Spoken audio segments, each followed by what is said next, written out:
ഇന്നത്തെ ദിവസത്തിന്റെ ഹീറോ ആരാണെന്ന് ചോദിച്ചാൽ അത് നമ്മുടെ വൺ ആൻഡ് ഓൺലി ഷാനവാസ് ആണ്. ശരിക്കും പറഞ്ഞാൽ ഷാനവാസ് എന്നൊരു വലിയ പ്ലാൻ ഇട്ടിരുന്നു. ആദ്യം തന്നെ പറയാലോ, ഇന്നത്തെ ദിവസം ഷാനവാസും നൂറയും ഒരുപാട് കഷ്ടപ്പെട്ടു. ഷാനവാസ് അനീഷിനോടും നൂറ ആദിലയോടും നിങ്ങൾ ഇങ്ങനെ പെരുമാറരുത് എന്നിങ്ങനെ പലതവണ ആവർത്തിച്ചുകൊണ്ടിരുന്നു. അത് മാത്രമല്ല, ആ ഒരു കോയിൻ ഉണ്ടല്ലോ, അത് നമ്മുടെ സ്റ്റാർ, അത് ശരിക്കും പറഞ്ഞാൽ ആദില എടുത്ത് ഒളിപ്പിച്ച് വെച്ചതാണ്. അതൊരു പരിധിയിൽ കൂടുതൽ ഇപ്പൊ തമാശയ്ക്ക് ഒളിപ്പിച്ച് വെക്കുകയാണെങ്കിൽ ഒരു നിശ്ചിത സമയം ആകുമ്പോഴത്തേക്ക് നമ്മൾ കളിപ്പിച്ചേന്ന് പറഞ്ഞിട്ട് തിരിച്ചു കൊടുക്കണം. പക്ഷെ ആദില അത് ചെയ്തിട്ടില്ലായിരുന്നു. ഒരുപാട് നേരം ആയപ്പോഴത്തേക്ക് അത് അനുമോളും നൂറയും ഒക്കെ ഒരുപാട് ബ്ലെയിം ചെയ്തു. അങ്ങനെ ചെയ്യരുത്, കാരണം പുള്ളിക്കാരന് ചോക്ലേറ്റ് കഴിക്കാൻ അത്രയും ആഗ്രഹമുണ്ട്. ഇപ്പം ഷാനവാസിനൊന്നും അങ്ങനെ ആഗ്രഹമൊന്നുമില്ല. ജിഷിനും ഷാനവാസും ഒന്നും അങ്ങനെ ഈ പറയുന്ന ഡയറി മിൽക്ക് വേണമെന്നോ ചോക്ലേറ്റ് വേണമെന്നോ അങ്ങനെ കൊതിയുള്ളവരൊന്നും അല്ല. എല്ലാവരും അങ്ങനെ ആകണം എന്നുണ്ടോ? അപ്പൊ നീ അത്രയും നേരം എടുത്തു വെച്ചത് തെറ്റായി പോയി എന്ന് അനുമോള് ആദിലെടുത്ത് പറഞ്ഞിട്ടുണ്ടായിരുന്നു. അതേസമയം ഷാനവാസ് അവരത് സംസാരിക്കുന്ന സമയം തന്നെ ഷാനവാസ് അനീഷിനോട് പറയുന്നുണ്ട്, എടാ അവരത് എടുത്തു വെച്ചത് നിന്നെ കളിപ്പിക്കാനല്ലേടാ, നീ അതുപോലത്തെ തമാശക്കൊക്കെ നീ എന്താ ഇങ്ങനെ പെരുമാറുന്നത്? അവരൊരു തമാശയ്ക്ക് ചെയ്യുമ്പോൾ നീ ഇത്ര റൂഡാവുന്നത് എന്തിനാണ്? നീ ആ സെൻസിൽ എടുക്കാൻ നിനക്ക് കഴിവില്ലാത്തത് നിന്റെ തെറ്റല്ലേ? അല്ലാതെ ഈ ഫ്രണ്ട്ഷിപ്പിനെ അളക്കാനുള്ള അളവ് പോലും കൊണ്ട് നടക്കുകയാണോ നീ? അങ്ങനെയാണെങ്കിൽ നീ എന്ത് ചീപ്പാണ്? അങ്ങനെ അളക്കാനാണെങ്കിൽ നീ എന്നെ ഒന്ന് അളന്ന് നോക്ക്, നിനക്ക് പറ്റുമോ എന്ന് നോക്ക്. നീ എത്രയോ തവണ നീ എന്നെ പുച്ഛിച്ച് പറഞ്ഞു വിട്ടിട്ടുണ്ട്. നീ ഫുഡ് കഴിക്കാൻ വേണ്ടി ഞാൻ പിന്നാലെ നടന്നിട്ടുണ്ട്, അപ്പോഴും നീ എന്നെ അങ്ങേയറ്റം മോശമായിട്ട് എന്നെ വെറും പുച്ഛിച്ച് പറഞ്ഞു വിട്ടിട്ടുണ്ട്, എന്നിട്ട് ഞാൻ നിന്റെ പിന്നാലെ വന്നില്ലേടാ എന്നും പറഞ്ഞിട്ട് അനീഷിനെ ഷാനവാസും നല്ല രീതിയിൽ അങ്ങോട്ട് അഡ്വൈസ് ചെയ്യുകയും വഴക്ക് പറയുകയും ഒക്കെ ചെയ്യാണ്. ദെൻ അതിന്റെ കൂടെ തന്നെ ഷാനവാസിന്റെ അവസ്ഥകൾ പറയുന്നുണ്ട്. ഈ സെലിബ്രിറ്റി എന്ന് പറഞ്ഞ് ആ ഒരു മൊമെന്റിലേക്ക് എത്തുന്നത് ഒരുപാട് കഷ്ടപ്പെട്ടിട്ടായിരിക്കും. അവരുടെയൊക്കെ ലൈഫ് നമുക്ക് ഒരു സൈഡേ അറിയത്തുള്ളൂ. അവർ സക്സസ് ആയി കഴിഞ്ഞുള്ള സൈഡ് മാത്രമേ അറിയത്തുള്ളൂ. അങ്ങനെ സക്സസ് ആയി കഴിയുമ്പോൾ അവർ നടത്തുന്ന എന്തെങ്കിലും പ്രസ്താവനയോ അല്ലെങ്കിൽ അവരുടെ ഒരു പെരുമാറ്റത്തിൽ എന്തെങ്കിലും ഒരു അഹങ്കാരം കാണുമ്പോൾ നമ്മൾ പ്രേക്ഷകർ എല്ലാവരും കൂടെ എന്തൊരു അഹങ്കാരമാണ്, അവർക്ക് അഹങ്കരിക്കാനുള്ള ഒരു പോയിന്റ് ഉണ്ട് എന്ന് തന്നെ നമുക്ക് കാണാം. കാരണം എന്ന് വെച്ചാൽ അവർ അഹങ്കരിച്ചോട്ടെ, ഒരുപാട് കഷ്ടപ്പെട്ടിട്ടല്ലേ അവർ എത്തിപ്പെട്ടത്. വലിയ താരരാജാക്കന്മാരുടെ മക്കളൊന്നും ആയിരുന്നില്ലല്ലോ.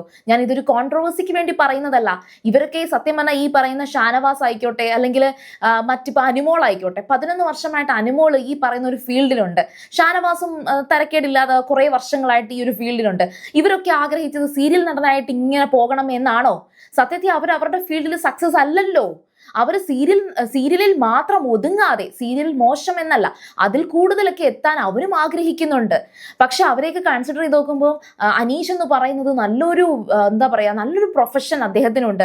അനീഷ് എന്ന് പറഞ്ഞൊരു വ്യക്തി ഇപ്പം ജോലി ആയിക്കോട്ടെ ഗവൺമെന്റ് സർവീസിലുണ്ട്, അതുപോലെ തന്നെ നല്ല എഡ്യൂക്കേറ്റഡ് ആണ്. അതുപോലെ ഒരുപാട് ഷോകളിലൊക്കെ വന്നിട്ട് റിയാലിറ്റി ഷോയിൽ ഈ പറയുന്ന ചോദ്യോത്തര വേളകളിലൊക്കെ പങ്കെടുത്ത ഒരു നല്ല വ്യക്തി, ആ ഒരു നല്ല അവസരങ്ങൾ കിട്ടിയ വ്യക്തിയാണ് അനീഷ്. RJ ആയിട്ടുണ്ട്, അങ്ങനെ ഒരുപാട് കാര്യങ്ങളുണ്ട്. സോ ഈ പറയുന്ന കാര്യത്തിൽ അനീഷും അതുപോലെ തന്നെ ആദിലയെ കുറിച്ച് നൂറ പറയുന്ന കാര്യവും എനിക്ക് ഒരുപാട് കൺവിൻസിങ് ആയിട്ട് തോന്നിയിട്ടുണ്ട്. അത് മാത്രമല്ല, ഇന്ന് ഈ ഷാനവാസ് നടത്തിയ ഏറ്റവും വലിയൊരു കാര്യം എന്ന് വെച്ചാൽ, ഇപ്പം അനീഷിന് ആ ചോക്ലേറ്റ് കിട്ടിയപ്പോൾ അനീഷ് ശരിക്കും പറഞ്ഞാൽ സെൽഫായിട്ട് അനീഷ് കുറെ കൺട്രോൾ ചെയ്യുന്നുണ്ട്. ആദിലെ എത്ര പ്രൊവോക്ക് ചെയ്താലും ശരി അനീഷ് കൺട്രോൾ ചെയ്യുന്നുണ്ട്. ആ ചോക്ലേറ്റ് ഒരു 3 വലിയ ചോക്ലേറ്റ് ആണ് ബിഗ് ബോസിനോട് ചോദിച്ച് മേടിക്കുന്ന. ആ ചോദ്യമൊക്കെ നല്ല രസമായിരുന്നു. അതായത്, ബിഗ് ബോസേ, എനിക്കിതിവിടെ എല്ലാവർക്കും ഒരുപോലെ കൊടുക്കാനാ, ഞാൻ എല്ലാവർക്കും ഒരുപോലെ വീതിച്ചു കൊടുക്കും, എനിക്കത് തരണേ എന്ന് പറഞ്ഞ് കൊച്ചുകുട്ടിയെ പോലെ ആ സ്റ്റോർ റൂമിനകത്ത് കൊണ്ടുപോയി ആ ഒരു കോയിൻ അവിടെ വെക്കുന്ന സമയത്ത് എടുത്തെടുത്ത് പറഞ്ഞ് അവസാനം ബിഗ് ബോസ് അനീഷിന്റെ പേരെഴുതി തന്നെ ചോക്ലേറ്റ് കൊടുക്കുന്നുണ്ട്. അനീഷ് അത് എവിടെ കൊണ്ടുവന്ന് വെച്ചിട്ട് അതിന്റെ അടുത്ത് വന്ന അക്ബറും ആര്യനും ഒക്കെ വന്നിരുന്നിട്ട് ഇങ്ങനെ സംസാരിച്ച് ആ ഒരു എന്താ പറയാ ചോക്ലേറ്റ് അളന്ന് മുറിച്ച് കാൽക്കുലേറ്റ് ചെയ്ത് കണക്ക് കൂട്ടി എല്ലാവർക്കും കൊടുക്കുന്നുണ്ട്. അങ്ങനെ ആദിലയെടുത്ത് കൊണ്ട് ചെല്ലുമ്പോൾ ആദില ഒരു തരത്തിൽ ഇത് വാങ്ങിക്കുന്നില്ല. അങ്ങനെ അഞ്ച് കുഞ്ഞു കട്ടകളാണ് കൊടുക്കുന്നത്. അതായത് ചോക്ലേറ്റ് നമുക്കറിയാലോ എങ്ങനെയാണ് അത് ഡിവൈഡ് ചെയ്തെന്നുള്ളത്. അപ്പം ഷാനവാസ് വന്നിട്ട് ഈ ആദില മേടിക്കാത്തത് കൊണ്ട് നൂറ കമന്ന് കിടന്നത്. അനുമോളും ഷാനവാസുമാണ് സത്യം പറഞ്ഞാൽ ഇവർക്ക് ഏറ്റവും കൂടുതൽ സപ്പോർട്ട് ചെയ്തിട്ട് നിങ്ങൾ സംസാരിക്കും മിണ്ട് എന്ന് പറഞ്ഞു കെഞ്ചി. അനീഷും ഒരുപാട് കെഞ്ചി, അങ്ങ് ഡൗൺ ടു എർത്ത് ആയിട്ട് ആദില ഇത് വാങ്ങിക്കുന്നൊക്കെ പറയുന്നുണ്ട്, കൂടെ നിന്നിട്ടുണ്ടായിരുന്നു. അപ്പൊ ഷാനവാസ് നിർബന്ധിക്കുന്നുണ്ടായിരുന്നു. അവസാനം നമ്മുടെ ആദില എഴുന്നേറ്റ് വാങ്ങിക്കുന്നുണ്ട്. ആ ഒരു പിണക്കൊക്കെ മാറി ആദിലയുടെ മനസ്സിൽ വേറെന്തോ കരടുണ്ട്. ഇപ്പം സ്വന്തം ഫാദറിനെ പോലെ തോന്നുന്നു എന്ന് പറഞ്ഞിട്ടൊക്കെ അനീഷിനെ മാറ്റി നിർത്തുന്നത് ആദിലയുടെ വലിയ തെറ്റാണ്. ഞാൻ പറഞ്ഞല്ലോ, ആദിലയും നൂറയും നല്ല മത്സരാർത്ഥികളാണ്, നല്ല കുട്ടികളാണ്. അവരെ ആ ഒരു കൺസിഡറേഷൻ എനിക്ക് കൊടുക്കാൻ ഇഷ്ടമാണ്. അതുപോലെ തന്നെയാണ് അനുമോളും അനീഷും ഷാനവാസും, അവരൊക്കെ ആ ഒരു ടീം നല്ലത് തന്നെയാണ്. അവര് നല്ലതെന്ന് പറയുമ്പോഴത്തേക്കും ഓക്കെ, നിങ്ങളെല്ലാവരും കൂടെ നിങ്ങൾക്ക് ജിസേലിനെ തീരെ ഇഷ്ടമല്ലല്ലേ, ജിസേലിനോട് അസൂയാണല്ലേ. ജിസേലിനോട് അസൂയ ഉണ്ടായിട്ടല്ല, ജിസേൽ എന്നൊക്കെ പറഞ്ഞ ഒരുപാട് എക്സ്പോഷർ ഒക്കെ കിട്ടി, ഒരുപാട് ലോകം കണ്ട വ്യക്തിയാണ് ജിസേലിനെ ഒന്നും കുറ്റം പറയാൻ പോലും നമുക്കൊന്നും ഒരു അർഹതയില്ല. കാരണം അവർക്ക് ആ ഒരു ലൈഫ് സ്റ്റൈലൊക്കെ നന്നായിട്ട് റീച്ച് ചെയ്ത ആൾക്കാരാണ്. ഒരു വലിയ ബിസിനസ് വുമൺ ആണ് ജിസേൽ. പിന്നെ ആര്യൻ ശരിക്കും പറഞ്ഞാൽ ഒരു എന്താ പറയാ ഒരു ചട്ടമ്പി പയ്യനാണ്. ആര്യനെയാണ് ഞാൻ ഇടയ്ക്ക് ഈ പയ്യൻ കൊച്ചി ഇറക്കൻ എന്നൊക്കെ വിളിക്കുന്നത്. നെവിനേക്കാൾ കൂടുതൽ ആര്യനാണ് ആ ഒരു തല്ലിപ്പൊളി ക്യാരക്ടറൊക്കെ കാണിക്കുന്നത്. സോ എന്തൊക്കെയാണെങ്കിലും ശരി, ജയിൽ ടാസ്ക് വന്നപ്പോൾ, ജയിൽ ടാസ്ക് അല്ല ജയിൽ നോമിനേഷൻ വന്നപ്പോൾ നമ്മുടെ ഷാനവാസ് ഒരു വലിയ ഒരു ബുദ്ധിപരമായ ഒരു നീക്കം നടത്തി. ജയിൽ നോമിനേഷനിലേക്ക് ആദ്യം സംസാരിക്കാൻ വേണ്ടിയിട്ട് വന്നത് അനീഷ് ആയിരുന്നു.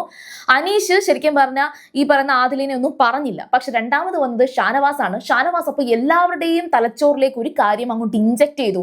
അനീഷും ആദിലയും ഇവർ രണ്ടുപേരും ജയിലിൽ കിടക്കണം, ഇവർ രണ്ടുപേരും ജയിലിൽ കിടന്ന് രണ്ടുപേരും തമ്മിലുള്ള പ്രശ്നമൊക്കെ ഒന്ന് പരിഹരിക്കണം എന്ന് പറഞ്ഞ് അവരെ ജയിലിൽ കിടത്തി. അങ്ങനെ 9-9 എന്നുള്ള അവസ്ഥയിൽ, അതായത് 9-9 എന്നുള്ള വോട്ടുകൾ കിട്ടി. രണ്ടുപേരും ഈക്വൽ ആയിട്ട് ജയിൽ നോമിനേഷൻ പോയിരിക്കുകയാണ്. അപ്പോൾ എന്തായാലും ശരി, അടിപൊളി ഒരു ജയിൽ നോമിനേഷൻ ആയിരുന്നു. ബാക്കി ജയിൽ നോമിനേഷന്റെ മറ്റു വിശേഷങ്ങളുമായിട്ട് ഉടനെ വരാം. അപ്പോൾ നിങ്ങൾ ഫസ്റ്റ് ടൈം ആണ് സീരിയൽ ഗ്രാൻഡ്മ കാണുന്നെങ്കിൽ ഉറപ്പായിട്ടും ചാനൽ ഒന്ന് സബ്സ്ക്രൈബ് ചെയ്തിട്ട് കാണുക. അതുപോലെ വീഡിയോ ഇഷ്ടപ്പെട്ടാൽ ലൈക്ക് ചെയ്യാം, ഷെയർ ചെയ്യാം, കമന്റ് ചെയ്യാം. അപ്പോൾ ഞാൻ പോയി വരാം. ബൈ.